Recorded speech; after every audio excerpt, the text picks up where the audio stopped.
Par un après-midi d'hiver à Manhattan, Olivia Martin vient de terminer une réunion de rédaction et contemple la neige qui a commencé à tomber devant la fenêtre de son bureau. Les cristaux blancs qui dérivent du ciel gris lui procurent une satisfaction tranquille.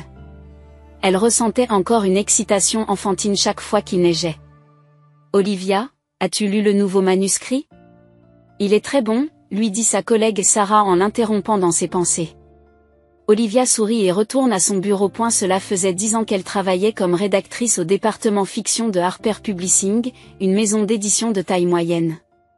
Ce n'était pas très prestigieux, mais c'était un travail qu'elle aimait vraiment. Un appel téléphonique, indique Sarah. Olivia tendit la main vers le téléphone du bureau en sursautant, mais Sarah secoua la tête et dit « Ton portable ». Olivia sortit son téléphone portable de son sac et regarda l'écran. Voyant Mamu affiché, elle poussa un petit soupir. « Olivia, pourquoi ne réponds-tu pas à ton téléphone ? J'ai appelé 3 fois. » La voix de Margaret Martin était, comme d'habitude, légèrement aiguë et exigeante. « J'étais en train de travailler. »« Il y a un problème ? Tu n'as pas oublié le dîner de ce soir, n'est-ce pas ?» Olivia ferme les yeux. Elle avait complètement oublié. Ce soir, c'était le dîner de célébration du 60e anniversaire de son beau-père Robert. Robert était l'homme qui avait épousé sa mère quand Olivia avait 15 ans. Il n'était pas froid, mais il n'avait pas non plus une relation particulièrement proche. Bien sûr que je m'en souviens. 7 heures, c'est ça ? Olivia ment. 6h30, Amy m'a déjà contacté pour me dire qu'elle arrivait. Elle sait gérer son emploi du temps, on dirait. Olivia se mordit la langue. Sa sœur Amy était la fierté et la joie de Margaret, et un objet fréquent de comparaison. Amy travaillait comme manager dans une boutique haut de gamme et possédait à la fois une apparence raffinée et des compétences sociales. Elle était comme une copie de sa mère dans ses jeunes années. Je ferai de mon mieux, répond simplement Olivia. Et Jeremy Williams vient aussi ce soir. Vous vous souvenez de lui ? Le fils de la société immobilière. Porter quelque chose de décent pour une fois. Olivia roula des yeux. Sa mère n'arrêtait pas de manigancer pour la marier à un homme convenable. Compris, répondit-elle en raccrochant. Sarah la regardait avec des yeux curieux. Un dîner en famille ? Oui, c'est l'anniversaire de mon beau-père. Et le jeu habituel du mari affiné de ma mère. Qui est-ce cette fois-ci ? Le fils d'un magnate de l'immobilier, dit Olivia en haussant les épaules. Mais j'ai Jason. Sarah sourit. Oui. Jason est un homme bien. Jason Clark était un collègue qui était passé du département marketing d'une société informatique au secteur de l'édition il y a 2 ans. Ils avaient discrètement entretenu une relation amoureuse et venaient tout juste de commencer à vivre ensemble. Elle était intellectuelle et gentille, et comme Olivia, il préférait une vie loin du tabac. Accent grave l'œil. Lorsqu'il fut temps de quitter le bureau, Olivia se dépêcha de retourner à son appartement. En fouillant dans sa garde-robe, elle réfléchit à la tenue qui pourrait obtenir l'approbation de sa mère. Elle choisit finalement une robe bleu marine et se maquille avec un peu plus de soin que d'habitude. Elle se coiffe avec simplicité. En montant dans un taxi, elle envoie un message à Jason. Je me rends à un dîner de famille. Je ne sais pas si je reviendrai vivante. Je t'aime. Sa réponse ne s'est pas fait attendre. Amuse-toi bien. Je te préparerai un petit déjeuner spécial pour demain matin. Je t'aime. Olivia sourit. La présence de Jason lui donnait la force de passer le temps avec sa famille. Lorsqu'elle arriva à l'appartement luxueux de Margaret et Robert dans l'Upper East Side où résidait la classe supérieure, la fête avait déjà commencé. Lorsqu'elle sonne à la porte, Margaret apparaît, vêtue d'une robe de luxe et parfaitement maquillée. Margaret embrasse la joue de sa fille tout en jetant un regard critique sur la tenue d'Olivia. Tu aurais dû porter quelque chose de plus coloré. En entrant, elle aperçoit Amy, en robe de cocktail rouge, qui discute avec un jeune homme. Lorsqu'Amy aperçoit Olivia, elle affiche un sourire théâtral. Enfin là, tout le monde attendait. Olivia a souri et a dit « Joyeux anniversaire ». Robert, à son beau-père. Il a hoché la tête en signe d'appréciation et est rapidement retourné à sa conversation avec d'autres invités. À fur et à mesure que la soirée avançait, Olivia s'est postée dans un coin de la pièce, observant la performance de sa famille.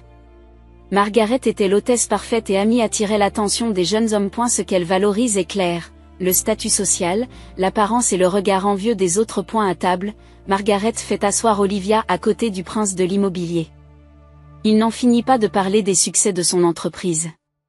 Olivia se contente de hocher la tête et de dire « c'est merveilleux » aux moments opportuns. Alors, Olivia, tu travailles toujours dans cette petite maison d'édition, demande Amy d'un ton sarcastique. Oui, nous avons publié 3 best-sellers cette année, répond Olivia à voix basse.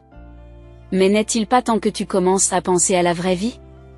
Interrompt Margaret. Le mariage et la famille. À votre âge?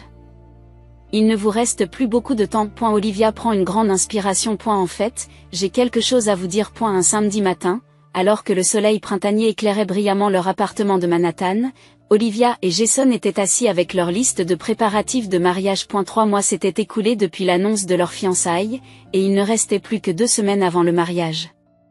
Le traiteur est confirmé, les fleurs sont décidées, il ne reste plus que la dernière liste d'invités, dit Olivia en cochant les éléments avec un stylo. Jason posa sa main sur l'épaule de la jeune femme. Une réponse de ta famille, Olivia pousse un petit soupir. Lorsqu'elle a annoncé ses fiançailles, les réactions de Margaret et d'Amy ont été celles que l'on attendait. Tu vas épouser cet homme? Il y a des hommes qui ont de meilleures perspectives, avait dit sa mère, et Amy avait fait une remarque sarcastique, comme toi. Frangine. Toujours à choisir l'ordinaire. Robert n'a pas exprimé d'opinion, mais il s'est clairement rangé du côté de sa femme. Robert n'avait pas exprimé d'opinion, mais il s'était clairement rangé du côté de sa femme. Mais maman a dit hier qu'elle y réfléchirait. Jason lui prend la main. Jason lui a pris la main. Nous avons ma famille, et surtout, nous sommes là l'un pour l'autre. Olivia sourit. Les parents de Jason étaient chaleureux et avaient sincèrement célébré les fiançailles de leur fils. Ils avaient accepté Olivia comme membre de la famille dès leur première rencontre. Il y a une chose qui me préoccupe, dit Olivia à voix basse. Ma grand-mère Eleanor. Eleanor Griffin était la mère de Margaret, avec qui Olivia partageait un lien spécial depuis l'enfance. Chaque fois qu'elle n'était pas d'accord avec Margaret, elle courait chez sa grand-mère et Eleanor l'accueillait chaleureusement. Je n'ai plus le droit de la voir depuis qu'on lui a diagnostiqué une démence sévère il y a 10 ans. D'après maman, elle est dans un centre de soins spécialisé, où les sorties sont impossibles, et les visites interdites parce que rencontrer des inconnus la fait paniquer. Mais tu veux l'inviter au mariage? Jason comprend ce qu'elle ressent. Jason a compris ce qu'elle ressentait. Mais maman refuse catégoriquement de l'autoriser. J'ai beau lui demander, elle me dit que c'est impossible. Olivia se lève et prend un vieil album sur l'étagère. On y voyait Olivia adolescente souriant à une élégante femme aux cheveux blancs. Eleanor vivait dans un vieux manoir spacieux de la banlieue de Boston, qu'elle gérait seule depuis la mort de son mari. Elle était cultivée, aimait les arts et savait profiter de la vie. Grand-mère était quelqu'un de spécial pour moi. Elle était la seule à reconnaître ma valeur. Elle me disait toujours, Olivia, suis ton cœur. Jason a regardé les photos de l'album et a dit, elle semble être une personne merveilleuse. Le téléphone sonne et Olivia décroche le combiné. Allô? Olivia, je suis désolée, mais je ne peux pas venir à la réunion de mariage la semaine prochaine. La voix de Margaret se fait entendre. Quelque chose d'urgent s'est présenté. Olivia tente de cacher son désarroi. Quel genre d'urgence? Amy a été promue. Il faut fêter ça. Et puis, tu n'as pas déjà fait assez de préparatifs de mariage? Après avoir raccroché, Olivia s'est enfoncée dans le canapé. Maman ne veut pas nous aider avec les préparatifs du mariage. Jason s'assit à côté d'elle et passa son bras autour de ses épaules. Tu as Sarah, et ma mère serait heureuse de t'aider aussi. Ce soir-là. Le smartphone d'Olivia sonne. C'était un message de Rachel, une ancienne collègue de la maison d'édition. Olivia, tu ne le croiras peut-être pas, mais j'ai vu ta mère et ta sœur à Paris. Elles se détendaient dans un café près de la Tour Eiffel. J'ai pris une photo et je vous l'envoie. La photo jointe montrait clairement Margaret et Amy trinquant avec des coupes de champagne dans un café parisien, en souriant. Les mains d'Olivia tremblent. Jason. Elle lui montre la photo. La colère a traversé le visage de Jason. Ils sont en Europe maintenant. Mais au téléphone, elle a dit quelque chose d'urgent. Olivia décroche instinctivement son téléphone portable et compose le numéro de Margaret.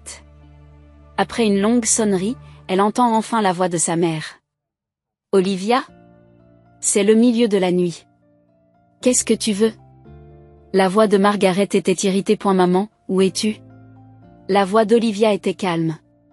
Après un moment de silence, Margaret a répondu. Paris. Nous faisons un voyage en Europe pour fêter la promotion d'Amy. Et mon mariage ? Oh, vous ne le saviez pas ? Nous prévoyons de revenir après le mariage. C'était le seul moment où Amy pouvait prendre des vacances. Olivia est restée sans voix.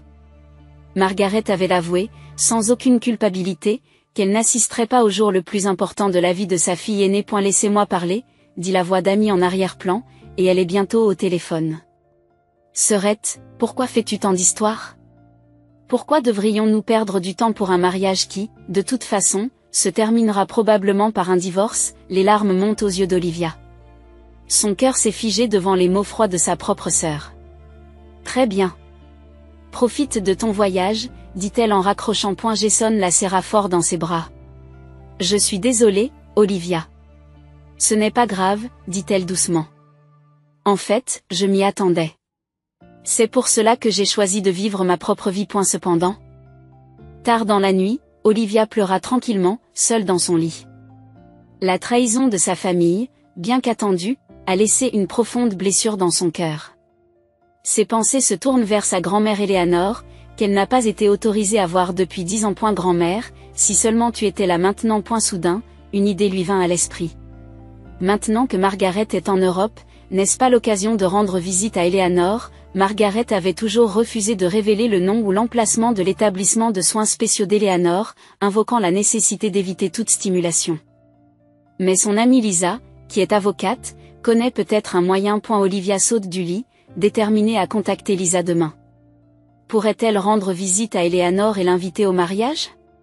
C'est peut-être une idée imprudente, mais pour l'instant, elle a besoin de l'espoir de retrouver sa grand-mère. Grand-mère, je viendrai te voir. Murmure Olivia en regardant le ciel étoilé derrière la fenêtre. Et je te raconterai tout ce qui s'est passé pendant ces 10 années où nous n'avons pas pu nous rencontrer. Le matin du mariage, la lumière du soleil entrait par la fenêtre de l'appartement d'Olivia à Manhattan, filtrant entre les gratte-ciel.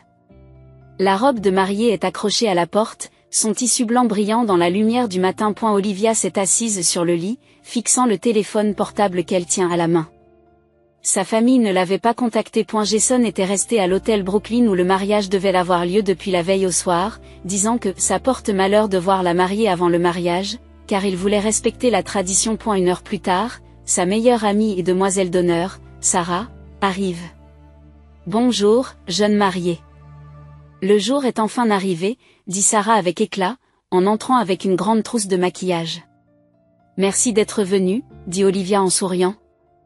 Mais ses yeux sont un peu tristes. Sarah remarque l'expression de son amie et s'assoit à côté d'elle. Tu penses à ta famille, Olivia acquiesce. Je n'ai jamais pensé que je descendrais l'allée seule. Tu n'es pas seule. Le père de Jason a dit qu'il serait heureux de marcher avec toi, tu te souviens ? Oui, Olivia sourit. Thomas, le père de Jason, était un homme gentil qui avait rapidement traité Olivia comme une fille. Mais j'aurais quand même aimé voir grand-mère Eleanor. La semaine dernière, avec l'aide de son amie avocate Lisa, Olivia avait essayé de retrouver Eleanor. Cependant, Margaret était devenue la tutrice légale d'Eleanor, ce qui rendait difficile l'obtention d'informations sur l'établissement. Ça va s'arranger, dit Sarah lorsque le téléphone d'Olivia sonne. Il s'agit d'un numéro inconnu. Allô ? C'est bien Madame Martin ?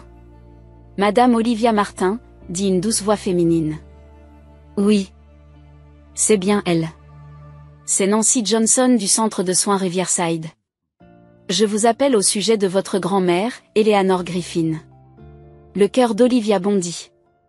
Ma grand-mère ? Quelque chose ne va pas ? Non, votre grand-mère va bien. C'est juste qu'elle a insisté pour sortir ce matin. Elle dit qu'elle veut assister au mariage de ma petite fille. Olivia reste sans voix. Sarah la regarde avec inquiétude. Mais d'après nos dossiers, il n'est pas question de votre mariage aujourd'hui. et Madame Margaret Martin nous a demandé de ne pas autoriser de sortie qui pourrait troubler Eleanor. Olivia prend une grande inspiration. Où se trouve l'établissement? Dans l'Upper West Side de Manhattan. 79e rue Ouest. Olivia note l'adresse et promet de venir tout de suite. Après avoir raccroché, elle explique la situation à Sarah. Tu pars maintenant? Le mariage est à 4 heures. Sarah est surprise. Il faut que j'y aille. Cela fait 10 ans que je n'ai pas pu voir ma grand-mère. C'est peut-être ma dernière chance. Sarah soupire mais sourit. Sarah soupire mais sourit. Je t'accompagne. Elles annulent leur rendez-vous avec la maquilleuse et sautent dans un taxi. Le cœur d'Olivia battait la chamade. Pendant 10 ans, Margaret avait insisté sur le fait qu'Eleanor était atteinte de démence grave et que les sorties et les visites étaient impossibles. Mais à en juger par les paroles de l'infirmière, Eleanor semblait avoir suffisamment de conscience pour se souvenir du mariage de sa petite fille et demander une sortie. Le Riverside Care Center est situé dans un endroit calme, surplombant la rivière Hudson. Il ressemble davantage à une maison de retraite de luxe qu'à un établissement de soins spécialisé. Lorsqu'Olivia et Sarah ont donné leur nom à la réception, un membre du personnel est apparu avec une expression légèrement méfiante. Madame Martin, vous n'êtes pas sur la liste des visiteurs d'Eleanor. Je suis sa petite fille. Je ne l'ai pas vue depuis 10 ans, mais c'est aujourd'hui le jour de mon mariage. S'il vous plaît, laissez-moi la voir. La voix d'Olivia tremblait, mais elle était pleine de détermination. Attendez un instant. La femme quitta son siège et commença à consulter quelqu'un qui semblait être son supérieur. J'espère que ça va marcher, dit Sarah en serrant la main d'Olivia. Au bout d'un moment, un homme d'âge moyen s'est approché d'elle. Madame Martin, je suis David Clark, le directeur de cet établissement. Je comprends la situation. En fait, Eleanor est l'une de nos résidentes les plus actives et les plus saines. Elle souffre d'une légère démence, mais cela n'interfère pas avec sa vie quotidienne. Et elle vit de manière assez indépendante. Olivia est confuse. Mais ma mère m'a dit que ma grand-mère souffrait de démence sévère et qu'elle ne pouvait pas sortir ni recevoir de visiteurs. David prend une expression difficile. Madame Margaret nous a demandé d'éviter de semer la confusion chez Eleanor en limitant les visites et les sorties. Cependant, selon le diagnostic du médecin, Eleanor peut sortir avec un accompagnement approprié. La colère monte en Olivia. Margaret mentait depuis 10 ans. S'il vous plaît, laissez-moi voir ma grand-mère, dit-elle calmement. David la guide vers un ascenseur et l'emmène dans un salon lumineux au 3e étage. Lorsque la femme aux cheveux blancs assise dans un fauteuil près de la fenêtre se retourne, Olivia ne peut retenir ses larmes. Eleanor? Grand-mère? Le visage d'Eleanor était creusé de fines rides, mais ses yeux bleus étaient aussi vifs et intelligents qu'il y a 10 ans. Lorsqu'elle vit Olivia, elle se leva lentement. Olivia? C'est bien toi, la voix d'Eleanor s'était légèrement affaiblie, mais son expression était remplie de joie. Elles s'embrassèrent et restèrent ainsi un long moment. Les larmes d'Olivia tombèrent sur l'épaule d'Eleanor. Pourquoi n'es-tu pas venue me voir jusqu'à maintenant? Demanda Eleanor à voix basse. Olivia expliqua les circonstances, comment Margaret avait toujours prétendu qu'Eleanor était atteinte de démence grave et qu'elle ne pouvait pas sortir ni recevoir de visiteurs, et comment elle n'avait même pas été informée de l'emplacement de l'établissement. La tristesse est apparue dans les yeux d'Eleanor. Margaret, elle a falsifié mon état pour prendre le contrôle de mes biens. Lorsqu'on m'a diagnostiqué une démence, j'ai effectivement été temporairement désorientée pendant un certain temps. Mais cela n'a jamais été aussi grave. Pourtant, Margaret m'a déclaré incapable de juger et a commencé à gérer mes biens. Olivia est choquée. C'est terrible. Margaret et Amy ont mené une vie luxueuse en utilisant mes fonds de retraite. Je sais qu'elles ont cessé de me rendre visite pour pouvoir faire des voyages en Europe. Sarah entre dans la pièce avec David. Olivia, nous n'avons pas beaucoup de temps. Il est déjà midi. Olivia tient la main d'Eleanor. Grand-mère, je me marie aujourd'hui. Je veux que tu viennes avec moi. Le visage d'Eleanor s'éclaire. Bien sûr que je viendrai. Mais comme Margaret n'a pas donné sa permission, David se racle la gorge. En fait, selon le jugement du médecin, Eleanor peut sortir temporairement. Tant qu'elle est bien accompagnée, il n'y a pas de problème juridique. J'en prendrai l'entière responsabilité, dit fermement Olivia. Quelques heures plus tard, grâce aux arrangements de Sarah. Une coiffeuse avait coiffé et maquillé Eleanor et l'avait habillée d'une robe élégante qu'Olivia avait préparée à l'avance. Elle avait l'air plus jeune de plusieurs années. En arrivant à l'hôtel et en se préparant, Olivia a pris une décision. Elle sort son smartphone et prend une photo avec Eleanor. Olivia dans sa robe de mariée et Eleanor dans sa tenue élégante, assise à la place de la mère de la mariée, toutes deux souriant joyeusement. Olivia a envoyé cette photo à Margaret et Amy. Le message joint était simple. Avec ma vraie famille. Immédiatement, les appels de Margaret ont commencé à sonner. Une fois, deux fois, trois fois. Olivia a éteint son smartphone et a souri à Eleanor. Allons-y, grand-mère.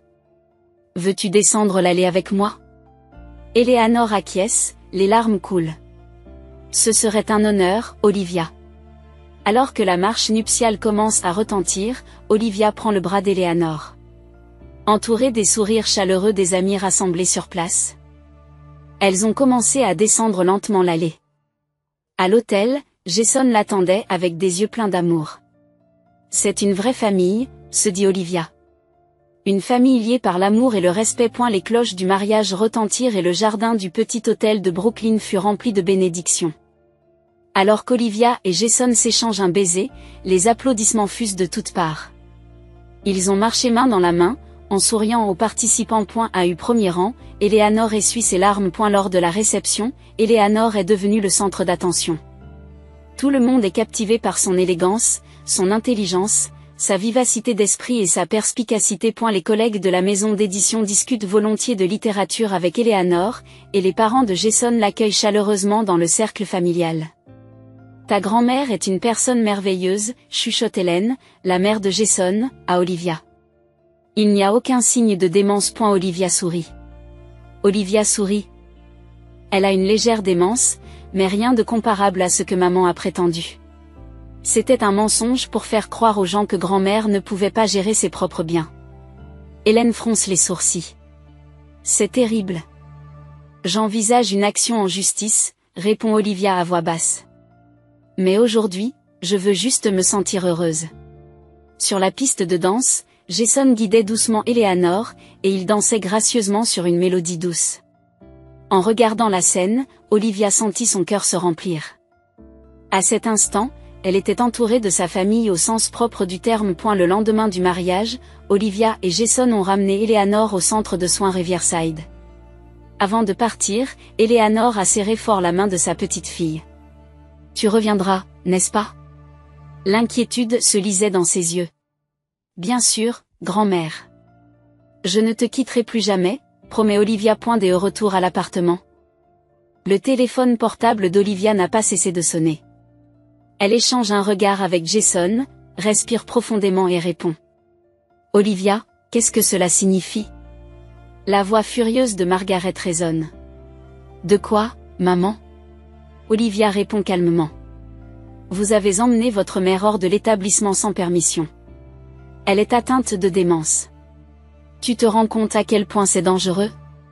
Grand-mère appréciait le mariage. Elle a conversé avec beaucoup de gens et a même dansé.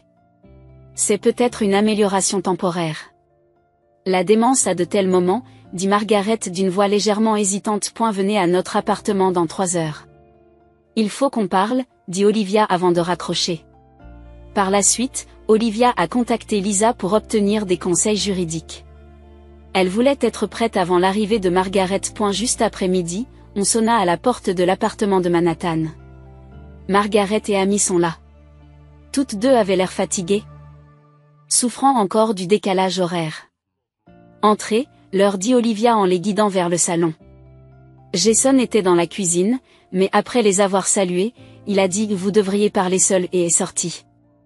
D'abord, je veux une explication, commence Margaret dès qu'elle s'assoit. Pourquoi as-tu emmené maman dehors sans permission? Olivia répond calmement. Grand-mère souffre d'une légère démence, mais elle n'est pas aussi grave que tu l'as prétendu. Pourquoi ne m'as-tu pas laissé la voir pendant 10 ans? C'était pour le bien de ma mère. Le médecin a dit qu'il était important de ne pas la stimuler. Vraiment? Olivia pose des documents sur la table. Voici le diagnostic médical du centre de soins Riverside. Il indique clairement que grand-mère peut sortir avec un accompagnement approprié et que l'interaction familiale est bénéfique pour le maintien des fonctions cognitives. Margaret ne sait plus où donner de la tête, et Amy regarde sa mère avec inquiétude. Ce n'est pas tout. N'est-ce pas? Olivia poursuit. J'ai eu des nouvelles de grand-mère. Vous avez falsifié son état de santé pour prendre le contrôle de ses biens. Le visage de Margaret s'est vidé de ses couleurs. Ce n'est pas. Arrête de mentir, dit Olivia d'une voix tremblante mais pleine de volonté. Lisa a enquêté pour moi. Des centaines de milliers de dollars ont été retirés des biens de grand-mère au cours des 10 dernières années. Où est passé cet argent? Après un long silence, l'épaule de Margaret s'affaisse. D'accord. Sa voix s'est faite discrète. Au début, j'ai vraiment pensé que c'était pour le bien de maman. Elle était temporairement désorientée, et je pensais qu'il serait plus sûr que je gère ses biens. Mais au fil du temps, vous l'avez utilisé pour votre style de vie luxueux et celui d'Amy, dit froidement Olivia. Nous avons aussi des droits, dit Amy en haussant soudain le ton. L'argent de grand-mère appartient à la famille. Elle ne peut pas tout utiliser de toute façon. Olivia regarde Amy d'un œil sévère. C'est une excuse de voleur. Qu'avez-vous l'intention de faire? Demande Margaret, l'air fatigué. J'ai consulté un avocat. J'ai l'intention d'entamer une procédure judiciaire pour me transférer les droits de gestion des biens de grand-mère. Et d'enquêter sur les fonds détournés. Margaret et Amy se sont regardés. La peur se lit dans leurs yeux. Si vous faites cela, nous ferons faillite, s'écrie Amy. Notre vie jusqu'à maintenant. Vous avez des options, dit Olivia calmement. Premièrement, j'entame une action en justice comme je viens de le dire. Deuxièmement, maman renonce volontairement au contrôle des biens de grand-mère et prévoit de rembourser l'argent utilisé. Margaret est restée longtemps silencieuse, mais elle a fini par dire d'une petite voix. Je choisis la deuxième option. La conversation est passée à la négociation de conditions spécifiques et à la discussion de la vie future d'Eleanor. Margaret a d'abord insisté pour accueillir Eleanor chez elle, mais Olivia a refusé. Grand-mère vivra près de mon mari et de moi. J'ai l'intention de trouver une petite maison où nous pourrons passer les week-ends ensemble. Bien sûr, maman et Amy sont les bienvenus. À la fin de la conversation, Margaret se leva, l'air fatigué. Je vais y aller. À la porte, elle se retourne. Olivia, je ne suis pas aussi froide que tu le penses. J'ai juste fait les mauvais choix. Je sais, maman, a répondu Olivia à voix basse, mais il faudra du temps pour rétablir la confiance. Après le départ de Margaret et d'Amy, Olivia s'enfonça dans le canapé et poussa un profond soupir. Jason revint et s'assit à côté d'elle. Tu vas bien? Lui demande-t-il doucement. Olivia a posé sa tête sur son épaule. Je vais bien. Maintenant, grand-mère peut être libre. Et nous pouvons créer une vraie famille. Le matin de Noël, 1 an après le mariage, Olivia regardait par la fenêtre de sa nouvelle maison dans la banlieue de New York la neige accumulée dans le jardin. Jason et elle avaient acheté une maison dans ce quartier résidentiel tranquille il y a 6 mois, après avoir quitté Brooklyn. Un petit cottage où vivait Eleanor se trouvait à 5 minutes de marche de leur maison. Café? Jason proposa une tasse. Son sourire chaleureux a comblé Olivia. Merci de votre attention. Grand-mère dort-elle encore? Non, elle est déjà debout. Elle décore le sapin de Noël. Elle a dit qu'elle voulait le finir avant le petit déjeuner. Olivia sourit. Eleanor était devenue remarquablement énergique au cours de l'année écoulée. Ses biens étaient correctement gérés. Et l'équilibre entre une indépendance appropriée et le soutien de la famille avait un effet positif sur sa santé. Le médecin a déclaré que la progression de sa démence s'était arrêtée. Les promenades quotidiennes avec Jason, les séances de lecture avec Olivia et le bénévolat au centre local pour personnes âgées 2 fois par semaine lui ont donné un but. La journée va être animée, a déclaré Olivia. Oui, mes parents ont hâte d'y être aussi. Les parents de Jason séjournent à l'hôtel depuis hier. Sur la table, il y avait une lettre de Margaret qui n'avait pas été ouverte. Elle et Amy avaient également été invitées à dîner aujourd'hui. Reconstruire leur relation n'a pas été facile. Margaret et Robert avaient divorcé et Margaret, qui avait été condamnée par le tribunal à restituer l'argent qu'elle avait détourné des biens d'Eleanor, ne pouvait plus mener la vie luxueuse qu'elle menait auparavant. Amy avait elle aussi perdu son emploi de gérante de la boutique haut de gamme et avait pris un poste plus modeste. Comme Olivia s'en inquiétait, le plan de remboursement avait considérablement changé leur vie, mais il était aussi devenu une occasion d'apprendre l'humilité. Il y a quelques mois, Margaret avait reconnu ses erreurs pour la première fois et s'était excusée auprès d'Olivia et d'Eleanor. « Tu n'arrives toujours pas à pardonner à ta mère ?» demande doucement Jason. Olivia réfléchit profondément. Le mot « pardonner » est facile à prononcer, mais reconstruire la confiance prend du temps. Mais au moins, aujourd'hui, c'est Noël. C'est peut-être l'occasion d'un nouveau départ. Eleanor jette un coup d'œil dans le salon. Vous voulez bien m'aider avec les décorations ? Olivia et Jason se sont levés en souriant. Alors qu'ils décoraient tous les trois le sapin, Olivia fut enveloppée d'un sentiment de gratitude. La vie n'était pas parfaite, mais elle était maintenant entourée d'une vraie famille. Dans l'après-midi, on sonna à la porte. Margaret et Amy se tenaient là. Ni l'une ni l'autre ne portait les vêtements voyant qu'elle portait autrefois, mais des tenues simples et sobres. Margaret tenait un petit cadeau dans sa main.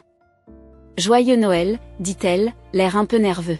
« Joyeux Noël, maman », dit Olivia en souriant et en les invitant à entrer. « Entrez. Tout le monde attend. » Dans le salon, Eleanor était assise sur le canapé et discutait avec les parents de Jason. Lorsqu'elle aperçoit Margaret et Amy, il y a un moment de tension, mais Eleanor sourit doucement. « Je suis contente que vous soyez venus. » Le moment passé autour de la table a d'abord été gênant, mais peu à peu, la conversation a commencé à s'engager. Margaret et Amy commencent à sourire aux histoires pleines d'esprit d'Eleanor. La vraie famille. Ce n'est pas seulement les liens du sang, c'est aussi le respect et le soutien mutuel, déclare Eleanor en levant son verre de vin. À tous ceux qui sont ici aujourd'hui. Olivia a serré la main de Jason tout en faisant teinter les verres. Son autre main se pose sur son ventre légèrement gonflé. Elle n'a encore parlé à personne de la nouvelle vie qui grandit en elle. Elle avait prévu de l'annoncer ce soir, lors de cette réunion de famille. Au nouveau départ, se dit Olivia. Et au lien de la vraie famille.